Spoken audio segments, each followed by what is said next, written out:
जैसा आपने ही बोला था कि ग्रेविटेशन का कुछ सैटेलाइट पे बेस्ड क्वेश्चन होना चाहिए, तो वही क्वेश्चन लेके भी आज इस पे डिस्कस कर लेते हैं।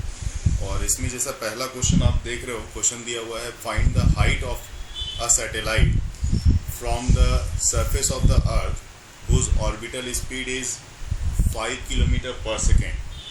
और मास अर्थ की दी हुई है, तो ये सब मास वगैरह तो ऐसे भी दे दी जाती है, तो मास आपके पास दी हुई है तो इसको देख लेंगे हम। और साथ ही साथ रेडियस ऑफ अर्थ भी दी हुई है। इवन कैपिटल जी की वैल्यू आपको पता ही है, वो भी 6.67 10⁻11 होता है।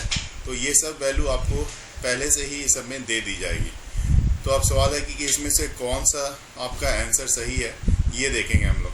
ठीक है, तो यहाँ पे क्या फॉर्मूला लगेगा, सबसे पहले वो बात आती है। यहाँ पे देखो कि ऑर्बिटल वेलोसिटी जो है v ऑर्बिटल इज कितना है, तो 5000 किलोमीटर पर सेकेंड, मतलब 5 किलोमीटर पर सेकेंड है। तो 5 किलोमीटर कहने का मतलब क्या हुआ, 5000 मीटर पर सेकेंड।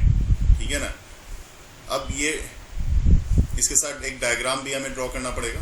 तो इसके लिए इसकी जो रेडियस है उसको तो आप r से लिख दो।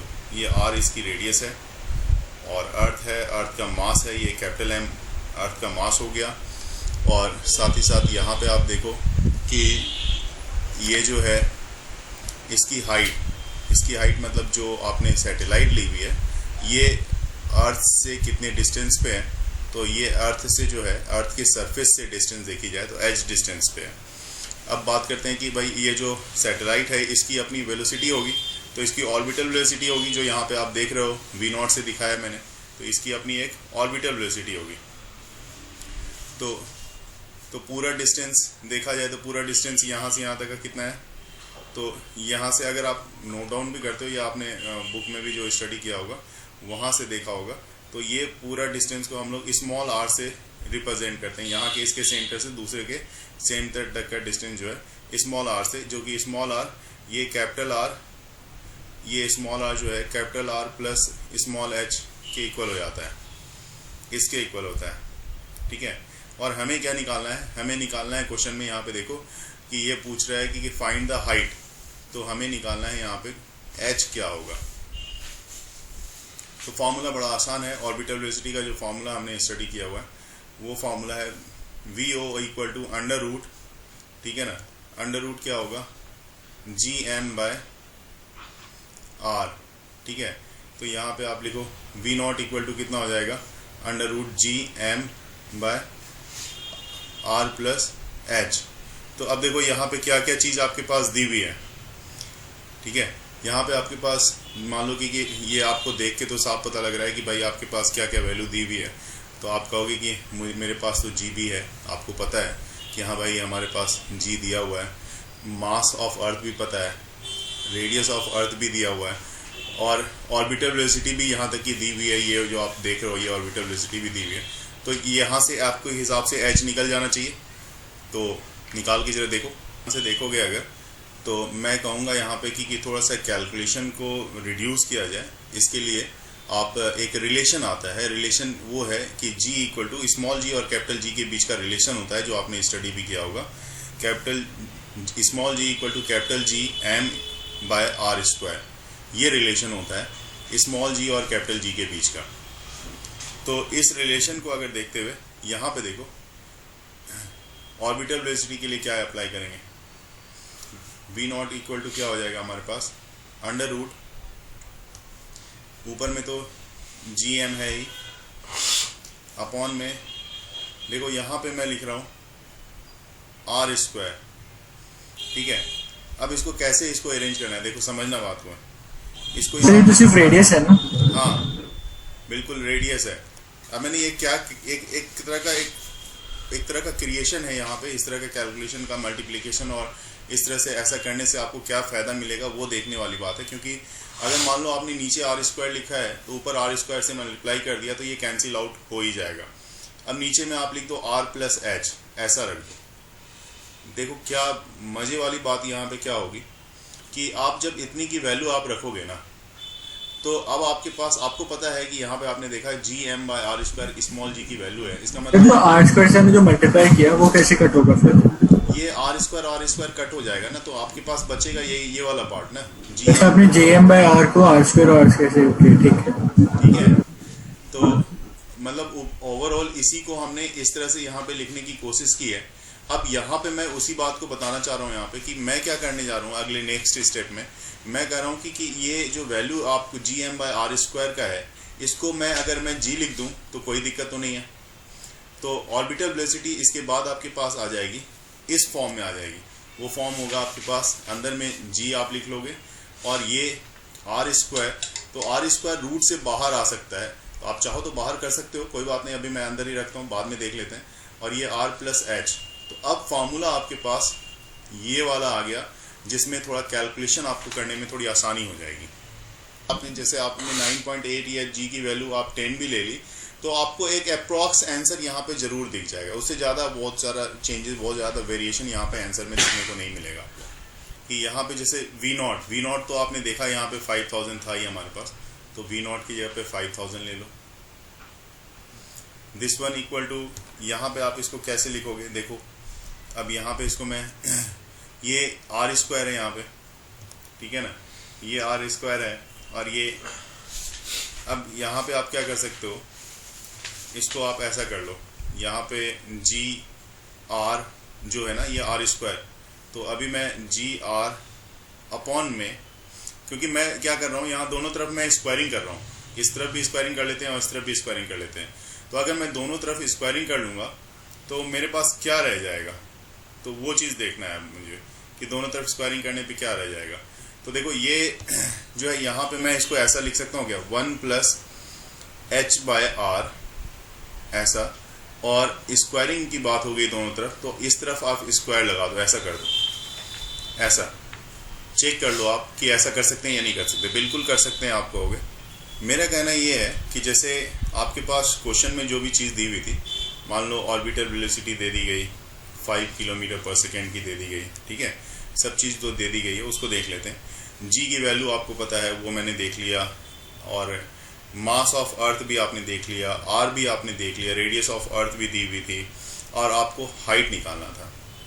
तो आपके लिए फार्मूला जो होता है, जैसे आर प्लस एच, अगर इस तरह से आप फार्मूला निकालते हो यहाँ पे, तो R plus H equal to देखो 6.67, देख लेंगे 6.67 10 पावर माइनस 11 इंटू ये आपका कैपिटल जी हो गया, और मास जो है कैपिटल जी की वैल्यू तो मैंने बता ही दी है वहाँ पे, जो अभी लिखा था मैंने 6.67 इंटू 10 पावर माइनस 11, और साथ ही साथ इसकी यूनिट होगी न्यूटन मीटर स्क्वायर पर केजी स्क्वायर, और मास जो है वो भी हमने देखा यहाँ पे 6 इंटू 10 पावर 24 का था, तो यहाँ पे इतना केजी का मास है। तो यहाँ पे भी आप देखो, यहाँ पे आप 6 इंटू 10 पावर 24 आप प्लेस कर दो यहाँ पे इसकी वैल्यू को, अपॉन में आप देखो यहाँ पे क्या करोगे, यहाँ पे जो आपकी 25 इंटू 10 पावर 6, 25 इंटू 10 पावर 6 ऐसा रख दो आप। तो ये आपका जो r प्लस एच है, this one is equal to, यहाँ पे देखो कितना आपके पास रह जाएगा, थोड़ा सा ध्यान से यहाँ पे कैलकुलेट करें तो देखो यहाँ पे ये और ये पावर को देखो, ठीक है, पावर को देखो और इसको देखो, तो ये आपके पास अगर कैलकुलेट करोगे तो आपके पास आ जाएगा 40 इंटू 10 पावर 7, क्योंकि नीचे का पावर 6 को भी मैंने यूज़ किया है यहाँ पे। तो इसके बाद ये आ जाएगा यहाँ पे 25, सिर्फ 25। तो r plus H equal to जो वैल्यू आएगी आपके पास, this one is equal to 1.6 into 10 power 7 की आ रही है, ठीक है। अब मैं जहाँ तक v नॉट की बात कर रहा था, तो ऑर्बिटल वेलोसिटी की बात कर रहा था, तो इसी को यहाँ पे मैं दिखाऊंगा, उसके बाद फिर से वहाँ पे आ देंगे वापस। तो ऑर्बिटल वेलोसिटी का जो फार्मूला था मैंने दिखाया था यहाँ पे, वो क्या था देखो, तो वो था हमारा v not equal to under root G M upon R plus H, ये हमारा फार्मूला था। तो v नॉट इक्वल टू आपने यहाँ पे क्या करना है, तो ये जो आपके पास यहाँ पे जो है ना, मैंने स्क्वायर जो किया था उसके बारे में बात कर लें कि स्क्वायर जो मैंने किया था, दोनों तरफ स्क्वायरिंग की थी, तो इधर स्क्वायर करने पे G M by R plus H आ रहा था हमारा, तो ये हमारा आ रहा था स्क्वायर करने पे, ठीक है। तो ये स्क्वायर करने पे तो ये वैल्यू आ गई। उसके बाद अब देखो तो r plus H equal to कितना आ रहा है, जी एम अपॉन में वी नॉट का स्क्वायर, ऐसा आएगा। तो h इक्वल टू आपके पास कितना आ रहा है 16,000, ठीक है, इंटू 10⁻³ ये इसको अगर मैं ऐसा लिख दूँ r प्लस एच, तो ये 16,000 10⁻³ और मैं h को यहाँ पे h जो हाइट है, हाइट कितनी थी आपकी, तो आपने देखो वहाँ पे 6.4 इंटू 10⁻6 लिखा था आपने, तो इसको मैं 6400 इंटू 10⁻³ ऐसे करके लिख देता हूँ, लिख सकते हैं ना। तो ये आपके पास 6400 इंटू 10⁻³ कैसे आया? आप वहाँ पे हाइट देखो, अभी जो हाइट लिखी हुई है, हाइट ऑफ इसके सॉरी आर रेडियस जो है ना, रेडियस है ये, रेडियस जो है ना, ये वाला रेडियस, इसको अगर आप इस तरफ लेके आते हो इस तरफ, तो -r हो जाएगा ना। और ठीक है, किलोमीटर में नहीं मीटर में, ठीक है, किलोमीटर को मीटर में कर दिया आपने। तो अब इसको जब माइनस करोगे ना, क्योंकि दोनों पे पावर 3 है, तो इसका मतलब सिंपली आपको 1600 माइनस आपको करना है 16,000 माइनस करना है 6400, तो ये आ जाएगा आपका 9600 इंटू 10⁻³ मीटर। तो आप थोड़ा कैलकुलेशन से यहाँ पे बच जाओगे उस मेथड से, अगर मैं जो मैं बता रहा हूँ इस मेथड से अगर आप चलते हो तो। इस जगह पे जैसे इसको आपने लिख दिया, तो इसको आप फिर से वही करोगे, तो 25 का स्क्वायर हो जाएगा 25, और ये 3 0 है, तो इसका इंटू 10 कितना लिख दोगे, 6 लिख दोगे, ठीक है ना।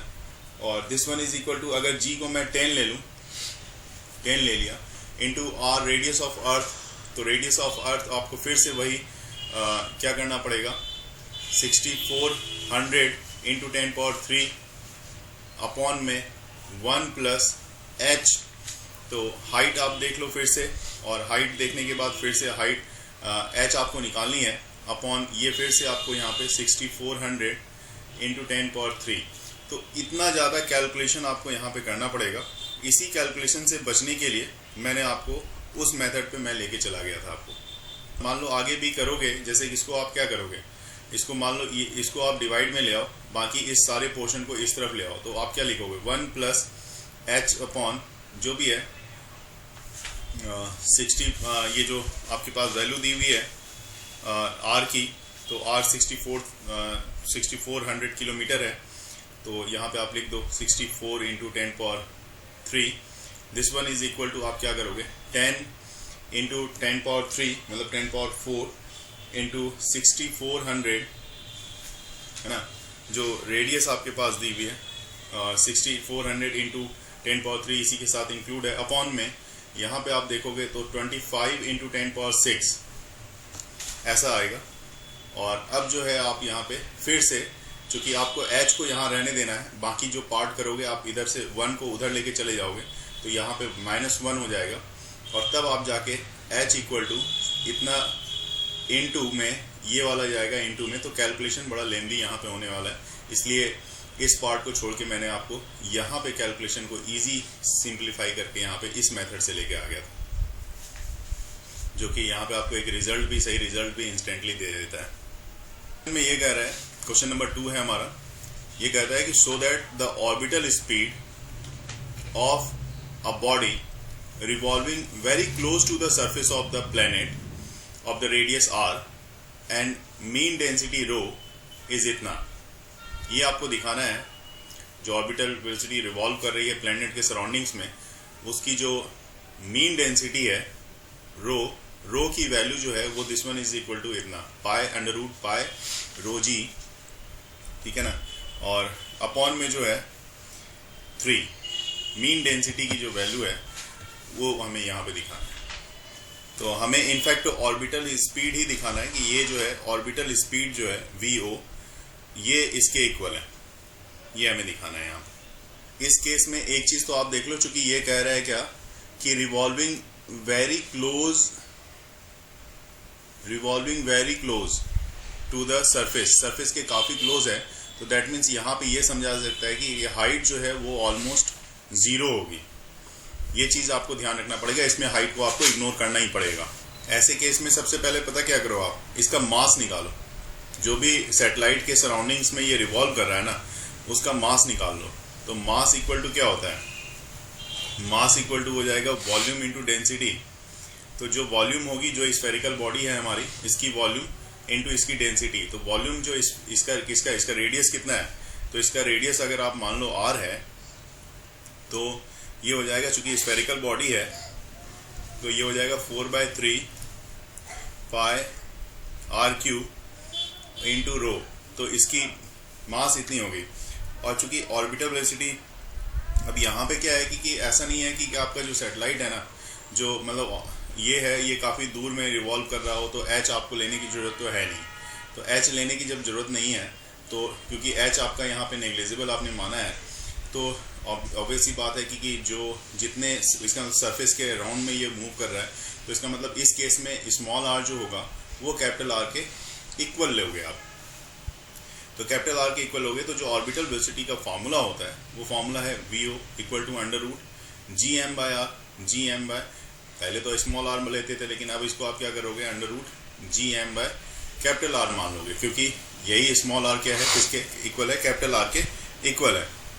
तो ये VO इक्वल टू आप क्या करो, ये जो मास की वैल्यू, मास तो आपने निकाल ली ना यहाँ पे, ये वॉल्यूम इंटू डेंसिटी करके, तो यहाँ पे रखते हैं। तो GM की जगह पे हो गया 4/3 पाई r³, ठीक है, और रो मास की जगह पे रख दिया अपॉन में r। सर ये मास उसी का है ना, मास इसका स्फेरिकल बॉडी का, जिसके अराउंड जो है आपका जो सैटेलाइट रिवॉल्व कर रहा है ना। सर वो सैटेलाइट मतलब अर्थ के अराउंड रिवॉल्व, भी कोई भी है, कोई ऐसा यहाँ पे जैसे कि प्लेनेट जो है रिवॉल्व कर रहा है very close to the surface of the planet of radius r।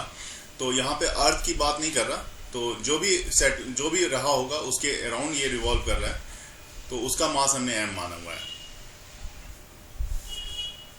तो V0 इक्वल टू, यहाँ पे देखो अब क्या क्या रह रहा है, इसको देख लेते हैं। यहाँ पे ये क्या है कि यहाँ पे एक r तो आपका कैंसिल होगा, देखो यहाँ पे इसका स्क्वायर, यहाँ पे ये स्क्वायर में आ जाएगा, एक r कैंसिल हो गया, तो ये रह गया g, तो ये g रह गया, और 4/3, तो यहाँ पे 4/3 रख दिया, पाई r² रह गया, और इंटू रो रह गया। ये सब किस में है, ये सब रूट में है।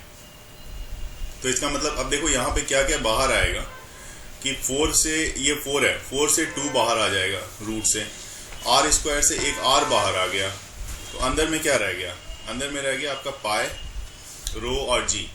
तो अंदर वाला जो टर्म है वो तो पाई रो और g, और अपॉन में बाय में 3 आ गया। तो ये हमें यही दिखाना था कि ये देखो यहाँ पे 2r तो है ही, तो 2r हमने बाहर निकाल लिया, 2r पाई रो g, ये आपका प्रूफ कर देता है कि इसका मतलब ऑर्बिटल वेलोसिटी जो है, इस तरह की जो ऑर्बिटल वेलोसिटी होगी वो इसके इक्वल होती है। ये क्वेश्चन तो देख के भी लग रहा है जैसे कि एकदम सुलझा हुआ जो क्वेश्चन हो, लेकिन फिर भी एक बार आप देखो क्या कह रहा है, मांग क्या रहा है इस क्वेश्चन में कि what would be the new period of rotation, मतलब टाइम पीरियड की बात कर रहा है ये, of the earth around the sun. तो सन के अराउंड अर्थ का नया टाइम पीरियड क्या होगा, if the distance between the earth and the sun be double, इसको डबल कर दिया आपने, तो क्या होगा नया टाइम पीरियड। तो ऐसे तो आपको पता है कि कितने का होता है, 365 डेज का होता है क्या, तो बाकी का आपको देखना है कि चेंज होगा तो कितने का हो सकता है। इसमें ऑप्शन जो दिया हुआ है जैसे 1032 मतलब 1032 डेज, 730 डेज और 1095 डेज और नन। तो जैसे ये हमने ले लिया सन और यहाँ पे हमने कंसीडर कर लिया अर्थ, दोनों के बीच की डिस्टेंस r दिखा दी, और ऐसे जो टाइम पीरियड होता है वो टाइम पीरियड तो हमें पता ही है 365 डेज का होता है, इतने का होता है। फर्स्ट केस में तो आपके पास T1 कह लें तो T1 ये दिख रहा था, लेकिन अगर सेकंड केस की बात करें तो ये अगर डिस्टेंस आपने डबल कर दिया तो आपसे पूछा जा रहा है कि T2 इसके लिए क्या होगा। यहाँ पे ये अर्थ है ना, तो ये पहला केस में आप इसको मान लो R1 इक्वल टू R था और ये R2 इक्वल टू 2R मान लो, ठीक है। तो अब देखो इसमें फार्मूला क्या लगेगा कि third law, Kepler's third law के हिसाब से T1/T2 this one is square of time period is directly proportional होता है cube root of the distance. तो R1 बाय R2 का 3 पावर 3। तो मान लो T1 आपको पता है ना, T1 365 है, T2 आपको पता नहीं है, और R1 क्या है, तो R1 R के इक्वल है और R2 कितने के इक्वल है, 2R के इक्वल है। ये इसका स्क्वायरिंग था और इसका यहाँ पे क्या है, क्यूब है। बस इतना कर दो आप। अब देखो ये R और R को कैंसिल कर दो तो 1/2 हो गया। 1/2 का मतलब 1/8 हो गया इसका, अगर आप इसको सॉल्व करते हो तो 2 का क्यूब है ये। तो अब आप इसको करोगे तो देखो यहाँ पे 365 का स्क्वायर, यहाँ के बाद मैं सीधा यहाँ पे कैलकुलेट कर रहा हूँ। तो T2 इक्वल टू आपके पास कितना आ जाएगा, 365, ठीक है। और इसके साथ हो जाएगा आपके पास √8। तो √8 कहने का मतलब पता है कितना होगा, 2√2। तो 365 और इंटू 2√2। तो 2√2 मतलब ये 2√2 की जो वैल्यू आएगी ना आपके पास, जो भी वैल्यू आएगी वहाँ पे आप देख लो। तो ओवरऑल आप जब इसको पूरा सॉल्व करोगे ना तो आपके पास जो वैल्यू आएगी, मतलब देखो √2 की वैल्यू 1.414 होती है। 1.414 को 2 से मल्टीप्लाई करोगे तो जो वैल्यू आएगी वो यहाँ पे इसके लिए आ जाएगी, ठीक है। तो अब यहाँ पे आप इसको कैलकुलेट कर लो तो देखोगे तो मेरे ख्याल से ये आपके पास 1032 के अप्रॉक्स में इतने डेज की वैल्यू आपके पास मिल जाएगी। सर हल्का सा नीचे कर दीजिए। हाँ जी, तो ये वाला इसका आंसर आपको मिलेगा। ये जो क्वेश्चन दिया हुआ है ना, ये भी बड़ा ही सिंपल क्वेश्चन है, देखने में भी थोड़ा छोटा सा ही क्वेश्चन है।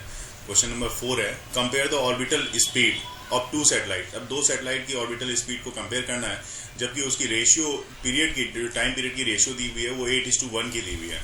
और ऑप्शन आपके पास फर्स्ट टू सेकंड का जो ऑप्शन है 1:2 का है। फर्स्ट टू सेकंड ऑप्शन की जो स्पीड का रेशियो है वो 2:1 का है, और फिर स्पीड का जो रेशियो है 1:2 का वो 4:1 का है, और लास्ट में नन है। तो इसको कैसे सॉल्व करेंगे।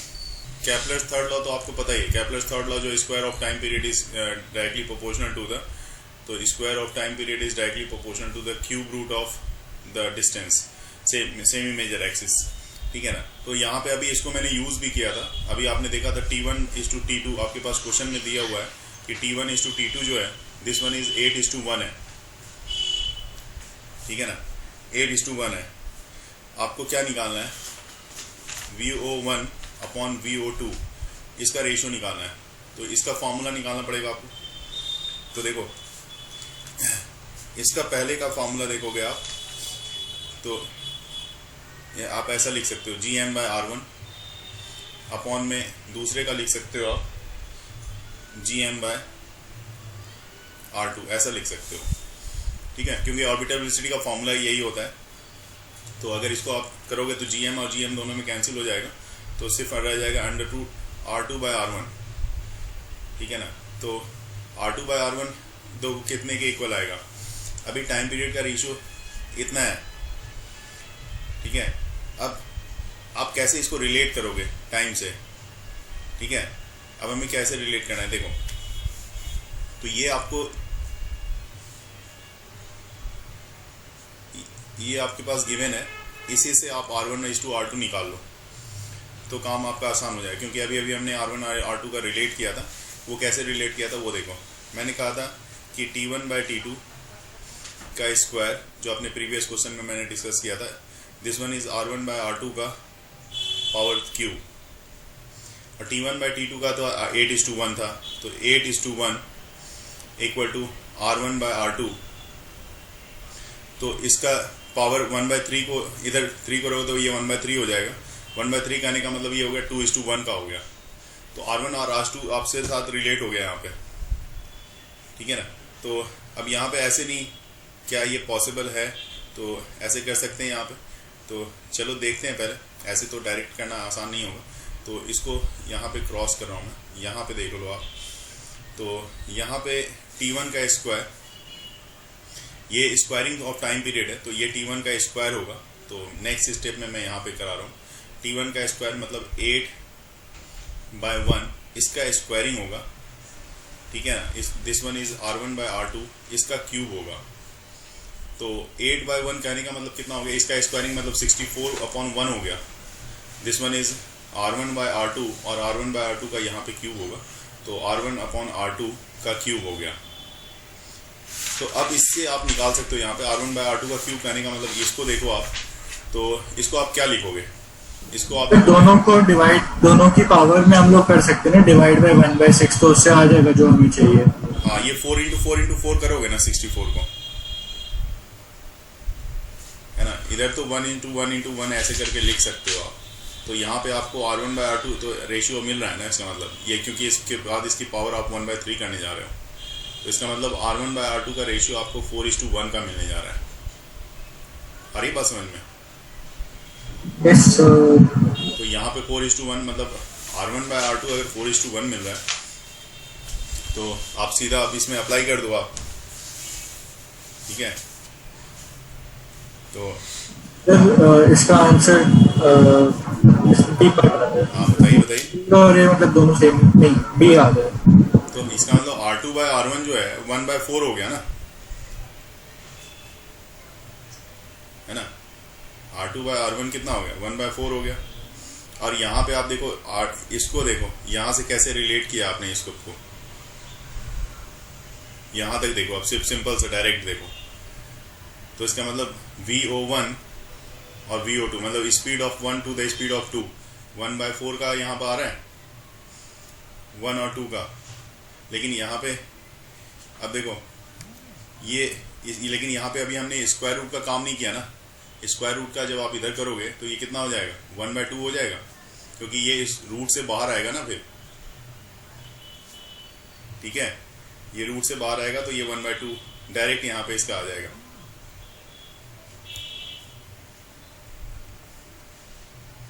देखिए क्वेश्चन नंबर 5 क्या है, ये कह रहा है कि आपके पास a particle is projected upward from the surface of the earth, radius r, with kinetic energy equal to the half the minimum value needed for it to escape. To which height does it rise above the surface of the earth? ये question थोड़ा सा आपको मेहनत करना पड़ेगा इसमें, एक बार read करके देखिए पहले। इस क्वेश्चन में आपको क्या करना पड़ेगा, तो इस क्वेश्चन में आप देखो यहाँ पे, सर मैं एक बार आपको सोल्यूशन भेजूं क्या? हाँ भेज दो आप। यहाँ पे सबसे पहली बात है कि जब आप किसी पार्टिकल को स्केप करोगे, मतलब स्केप करोगे, तो उसकी काइनेटिक एनर्जी जो होगी ना, वो काइनेटिक एनर्जी ही टोटल कन्वर्ट होती है कि उसके पोटेंशियल एनर्जी में। तो काइनेटिक एनर्जी, यहाँ पे काइनेटिक एनर्जी आपके पास क्या है, तो काइनेटिक एनर्जी है 12mv² की, क्योंकि आपने स्केप वेलोसिटी पे प्रोजेक्ट किया हुआ है। और जो पोटेंशियल एनर्जी है उस बॉडी के लिए वो है आपके पास Gmm/r की।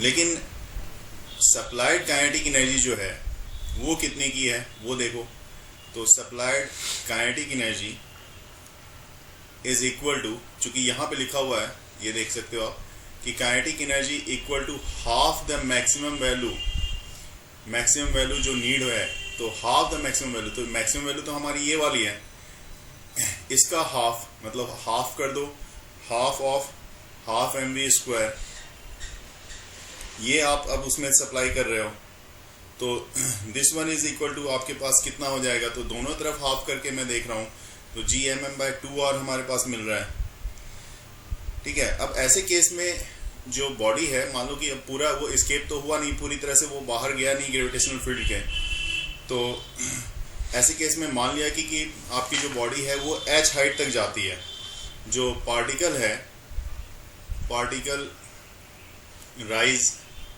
एट हाइट h, ठीक है, ज़्यादा नहीं, वो मान लो एक सर्टेन हाइट h तक जा रही है, तो h तक हाइट तक जा रही है, तो वहाँ पे ये जो एनर्जी आपने दी है वो हाफ ऑफ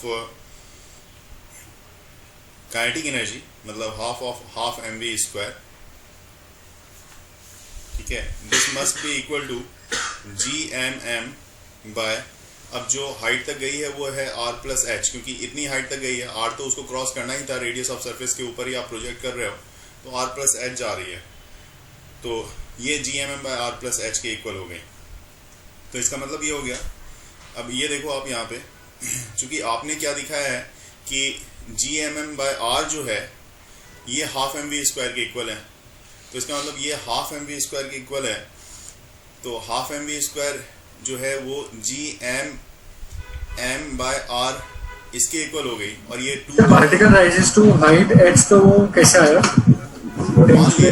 देखो ऐसे तो आप क्या कर रहे हो मैं कि जैसे आप मान लो आपने क्या किया, यहाँ से आप प्रोजेक्ट कर रहे हो और प्रोजेक्ट कर दी एग्जैक्ट, आपने उसको स्पीड दी जो काइनेटिक एनर्जी रिक्वायर्ड है उसकी उस तरह से दी, तो ये इसके वेलोसिटी मतलब आपके अर्थ के फील्ड से बाहर चला जाएगा। लेकिन क्वेश्चन में ये कह रहा है कि आपने जो काइनेटिक एनर्जी देनी चाहिए थी इसके वेलोसिटी के लिए उसकी आधी दी, तो उसकी आधी दी, तो इसका मतलब ये उसकी फील्ड से बाहर तो नहीं जाएगा, कुछ हाइट तक जाएगा, उसके बाद वो वापस आएगा हो सकता है। तो जो हाइट तक जा रहा है ये पार्टिकल वो h हाइट है, हमने मान लिया, ठीक है। अब जिस हाइट तक वो जा रहा है वो हाइट ही मुझे बतानी है कि किस हाइट तक वो बॉडी गई है। तो इसका मतलब अब जो आपने देखा कि जो मैक्सिमम काइनेटिक एनर्जी चाहिए थी हाफ GMM, ये काइनेटिक एनर्जी हाफ mv², ये वही एनर्जी जो है इसके पोटेंशियल एनर्जी में कन्वर्ट होती, लेकिन आपने आधी दी है तो आधी पोटेंशियल एनर्जी रही होगी, इसका मतलब जो काइनेटिक एनर्जी दी है उसके हिसाब से आधी पोटेंशियल एनर्जी में रही होगी उसको, तो इसको पोटेंशियल एनर्जी के फॉर्म में इस काइनेटिक एनर्जी को हम इस तरह से लिख सकते हैं। और इस तरफ हमारे पास जो दिया हुआ है वो GMM by r plus h का रिलेशन है, तो इससे GMM दोनों तरफ आपका तो कैंसिल हो ही रहा है। यहाँ पे देखो इस तरफ भी GMM और इस तरफ भी GMM, ये कैंसिल हो रहा है, तो आपके पास रह कितना रहा है, आपके पास रह रहा है डायरेक्ट देखा जाए तो r plus H equal to 2r रह रहा है, तो that means h equal to 2r minus r which is equal to r, इस मतलब 2r minus r which is equal to r, that means h किसके इक्वल होनी चाहिए, r के इक्वल, r हाइट तक गई होगी। अगर आप यहाँ पे अर्थ को लेते हो तो अर्थ मतलब 6400 किलोमीटर जो जाती है, जो रेडियस ऑफ अर्थ है उसी के इक्वल जाएगी ऐसे केस में, जब काइनेटिक एनर्जी आप आधी दोगे, जितनी देनी चाहिए उसकी आधी दोगे उसको प्रोजेक्ट करने के लिए, तो ठीक है।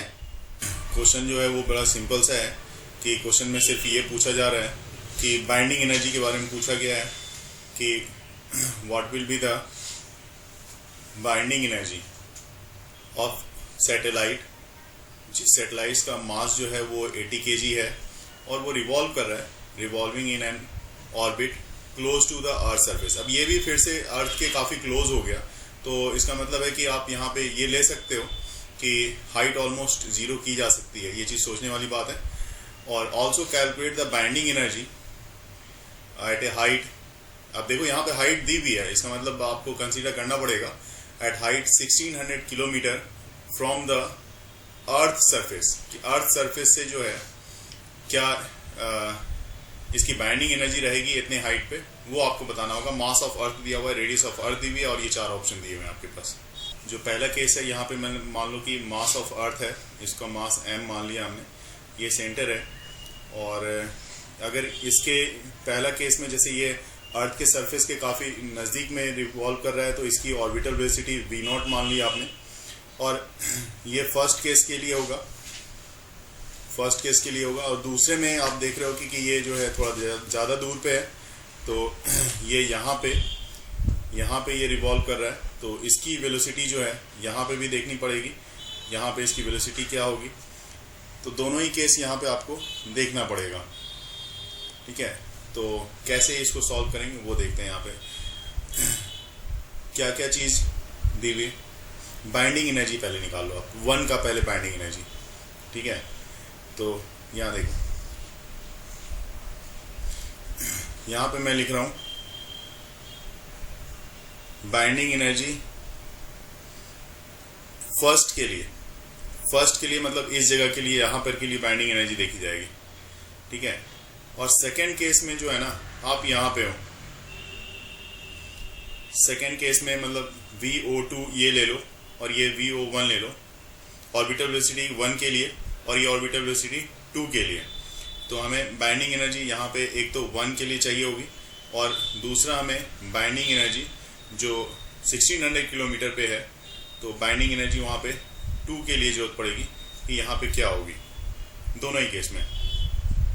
और इसका जो मास दिया हुआ है ना, मास 80 kg है, वो तो क्वेश्चन में ही दिया हुआ है। मास जो है, स्मॉल मास जो है वो 80 kg का है, ठीक है। अब बाइंडिंग एनर्जी का फॉर्मूला पहले मैं बता दूं। तो बाइंडिंग एनर्जी इक्वल टू होता था, ठीक है, वो Gmm/2r, ठीक है।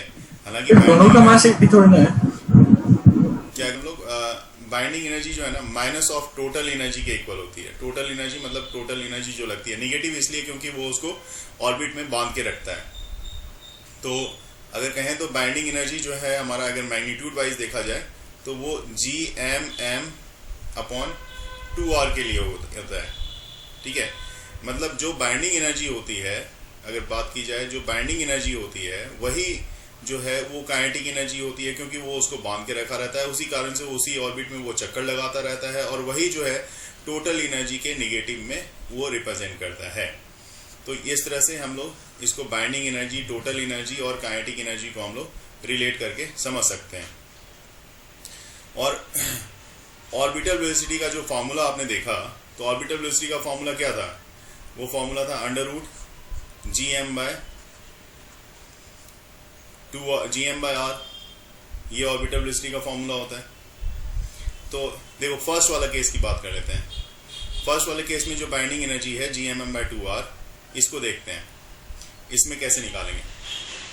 क्योंकि ये काफ़ी क्लोज है इसके, तो यहाँ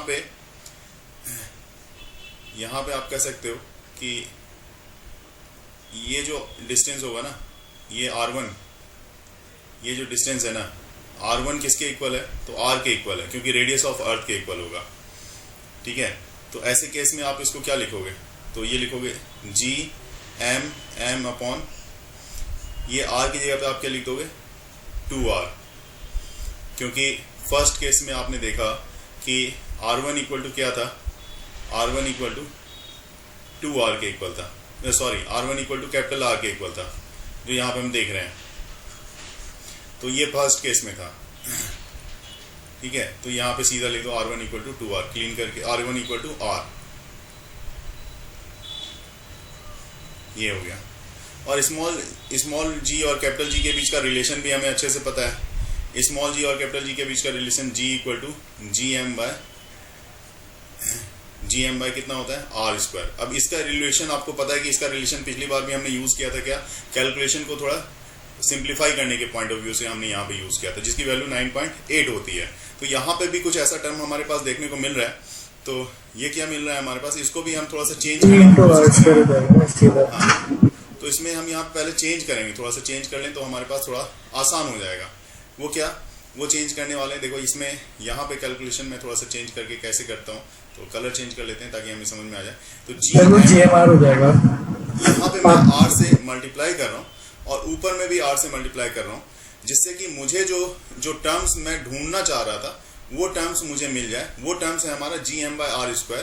तो ये जो Gm और ये r इंटू r² हो जाएगा, और ये Gm/r²। इतना सारा टर्म्स की जो वैल्यू है स्मॉल g सिर्फ दिखेगी, जो कि 9.8 हमारे कैलकुलेशन को सॉल्व करने में हेल्प करेगी। ये अब सिर्फ ये वाली जो वैल्यू है ये g के इक्वल दिखेगी। तो अब इसको आप क्या लिख सकते हो?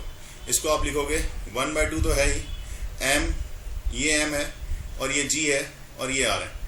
देखो कैलकुलेशन कितना आसान हो गया, यहाँ पे बहुत ही इजी हो गया। इसी को यूज़ करने के लिए यही पर्पस है कि इसको हम लोग ये बार बार यहाँ पे इस्तेमाल करने की कोशिश करते हैं, ठीक है। अब देखो बाइंडिंग एनर्जी का जहाँ तक सवाल है, अब आपने देखा यहाँ पे, देखो कैलकुलेशन पे आते हैं। अब बहुत कुछ कर लिया हमने यहाँ पे, कैलकुलेशन और भी आसान होगा। और कैलकुलेशन हमें क्या बता रहा है? तो बाइंडिंग एनर्जी इक्वल टू आपके पास जो फॉर्मूला है उसके पॉइंट ऑफ व्यू से अगर मूव किया जाए तो Gmm/2r+h, जो कि सैटेलाइट के लिए आता है। तो आप इसमें अगर मूव करोगे ना, तो इसके लिए आपके पास देखो g की वैल्यू 6.67, देखो कैलकुलेशन भी दिखा रहा हूँ मैं आपको, इंटू 10⁻⁻11 इंटू मास जो आपके पास दी हुई है 5.98 इंटू 10⁻24 इंटू उसके बाद इसका g, ठीक है, और एक इसका m जो कि 80 kg का है, वो अपॉन में नीचे आ जाओ आप, नीचे आप सर इसमें से सर तो बाइंडिंग एनर्जी थी। हाँ, सॉल्व करोगे सारी वैल्यू को रख के तो आपके पास आएगा ये लगभग 1.99 इंटू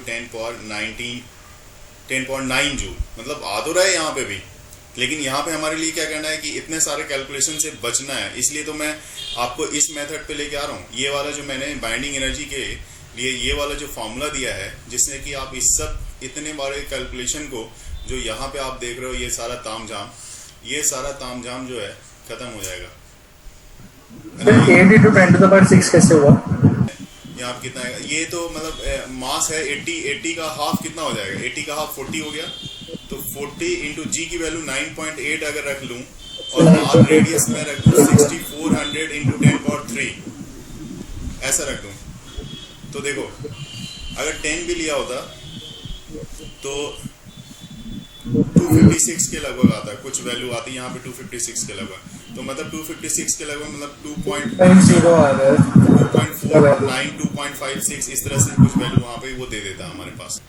मतलब बाइंडिंग एनर्जी 2 की अगर बात कर लें तो बाइंडिंग एनर्जी 2 मतलब GM बाय ये हो जाएगा 2R2, और R2 जो मैंने देखा था वहाँ पे वो क्या था, तो वो R प्लस H के इक्वल था, तो GM by 2R plus H के इक्वल था। चूंकि ये कुछ सर्टेन हाइट पे जाके रिवॉल्व कर रहा है, तो हाइट आपके पास 1600 की है, तो H इक्वल टू यहाँ पे मैं लिख रहा हूँ 1600, ठीक है। तो ये 1600 हाइट कितने किलोमीटर पे है, तो इसको इतना किलोमीटर में लिख देता हूँ यहाँ पे। अब देखो यहाँ पे क्या करना होगा, अब मैं क्या कर रहा हूँ, GM तो लिख दिया मैंने, ठीक है। आपको किसी भी तरह से फॉर्म क्या करना है, GM बाय आर स्क्वायर लाना है, तो अगर मैं इसको आर स्क्वायर लिख देता हूँ, ठीक है, तो देखो यहाँ पे क्या होगा, ये m तो है ही, और यहाँ पे क्या होगा r प्लस एच। जैसे पिछली बार मैंने किया था कि मैंने कोशिश की थी आर स्क्वायर को यहाँ पे प्रोड्यूस किया जाए। अब इससे क्या फ़ायदा मिल रहा है आपको, क्योंकि यहाँ पे एक टर्म्स आपके पास आ रहा है, वो आ रहा है ये, क्योंकि ये वाला जो टर्म्स है ना, अगर मैं इसको m को बाहर कर दूँ यहाँ पे, तो ये वाला टर्म्स हमारा ग्रेविटी को बतलाएगा, एक्सेलरेशन ड्यू टू ग्रेविटी मतलब g को बतलाएगा। तो हाफ यहाँ पे 1/2 भी था, तो 1/2 मैं बाहर कर देता हूँ, तो ये हो गया m g भी है और 2 भी है नीचे, ठीक है, और यहाँ ऊपर में r और नीचे में 1 प्लस एच बाय आर, जो कि अभी हमने कैलकुलेशन को देखा था। तो यही सेम मेथड का कैलकुलेशन यहाँ पे उसी फॉर्मूले को यहाँ पे यूज़ करने जा रहे हैं, ठीक है। यही लास्ट टाइम हमारे पास आया था जो हमने पिछले वाले में इसको डिस्कस किया था, तो सेम चीज़ आया था। अब क्या है, इसका यूटिलाइज करना यहाँ पे ज़रूरत पड़ेगा, तो जी की वैल्यू आप रख लो, ठीक है। तो ये पूरा कैलकुलेशन अगर आप वैल्यू रखोगे ना, जो हमने यहाँ पे वैल्यू ऑब्जर्व किया था, तो यही सेम वैल्यू यहाँ पे 1.99 10⁻9 जूल का सेम वैल्यू यहाँ पे आपको मिल जाएगा इंस्टेंटली। देखिए जैसे क्वेश्चन में इस तरह के क्वेश्चन में कह रहा है कि mass is raised from the surface, मतलब जो भी मास है उसको अर्थ के सरफेस से ऊपर की तरफ उठाया जा रहा है, to a point at which is at a height, कितने हाइट तक लेके जा रहे हो आप, तो P इंटू आर हाइट तक आप जा रहे हो फ्रॉम द अर्थ सरफेस। मतलब ये कहा जा सकता है कि R तो इसकी रेडियस है और P टाइम्स इसके रेडियस के P टाइम्स आप लेके जा रहे हो अर्थ के सरफेस से, where R is the radius of the earth. तो calculate the change in potential energy. अब चूंकि जैसे जैसे आप ऊपर जाओगे तो पोटेंशियल एनर्जी इसकी इंक्रीज होगी, और क्या इसमें चेंजेस आएगा वो देखने वाली बात है। If the lifted mass is to be made an artificial satellite of earth at that distance, जो भी है ये मास जो है इसी का आर्टिफिशियल सैटेलाइट बना हुआ है अर्थ के सरफेस से जितनी हाइट पे डाली हुई है, तो what is the total work done, उसके लिए वहां तक ले जाने में जो वर्क डन किया गया होगा वो क्या होगा। जबकि एक्सेलरेशन ड्यू टू ग्रेविटी जो है वो तो आपको पता ही है स्मॉल g होती है, तो ये दी हुई है। तो देखिए सबसे पहले यहाँ पे ग्रेविटेशनल पोटेंशियल एनर्जी की बात कर लेते हैं। तो जो ग्रेविटेशनल पोटेंशियल एनर्जी है उसका फार्मूला होता है जो at the surface of the अर्थ की बात करें तो at the surface of the earth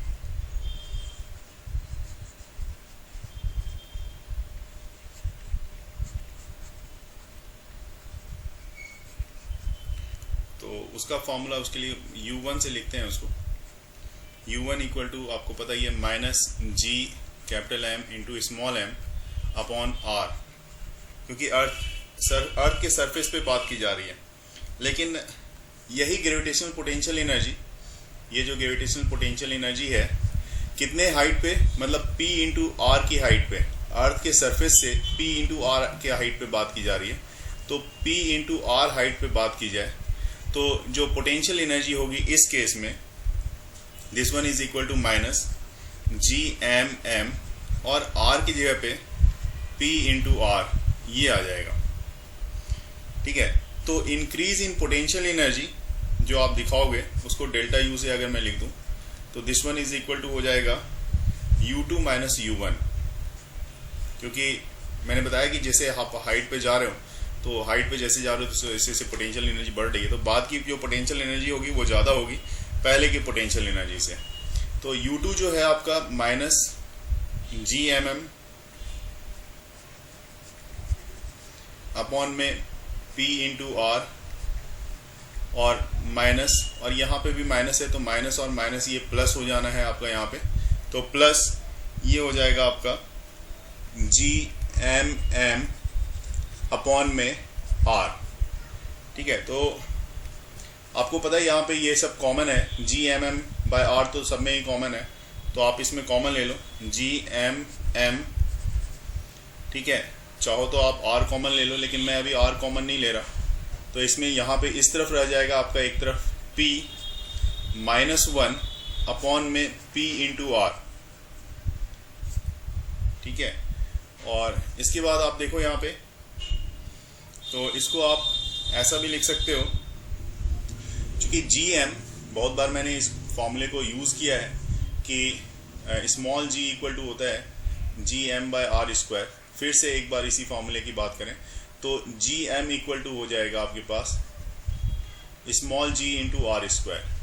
तो इस जी एम की जगह पे, कैपिटल जी एम की जगह पे small g into are square upon में स्मॉल एम ब्रैकेट में P माइनस 1 अपॉन में P इंटू आर। तो यहाँ से आपके पास एक आर तो कैंसिल होना है, यहाँ से एक आर कैंसिल हो रहा है। नेक्स्ट स्टेप में देखेंगे इसके बाद आप क्या कर सकते हो। तो देखिए इसके बाद